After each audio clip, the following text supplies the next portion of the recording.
ఈ రాష్ట్రంలో ఉన్నటువంటి ప్రజానికం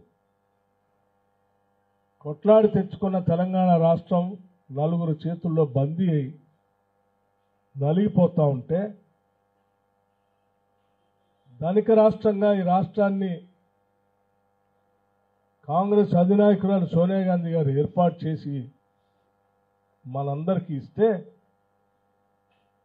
మాయమాటలు చెప్పి అధికారంలోకి వచ్చినటువంటి కేసీఆర్ ఆయన ప్రభుత్వంలో ఉన్నటువంటి పెద్దలు ఆ పార్టీకి సంబంధించిన నాయకులు అందరూ కలిసి ఈ రాష్ట్ర సంపదను దోపిడీ చేయటమే కాదు, స్వేచ్ఛ లేకుండా స్వాతంత్రం లేకుండా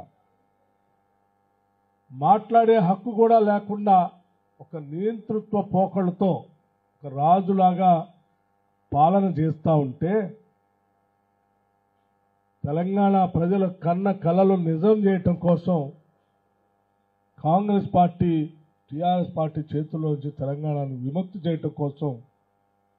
పెద్ద ఎత్తున ప్రజానికానికి ఒక పిలుపిచ్చి రాహుల్ గాంధీ గారి నాయకత్వంలో పాదయాత్ర చేయటమే కాదు, ఇందిరమ్మ రాజ్యాన్ని తీసుకొని వస్తాం, ఈ రాష్ట్ర సంపదనంతా ప్రజలకే పంచుదాం,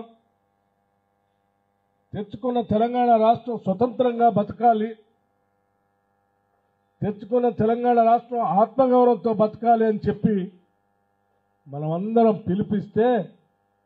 తెలంగాణ రాష్ట్ర ప్రజలందరూ కూడా పెద్ద ఎత్తున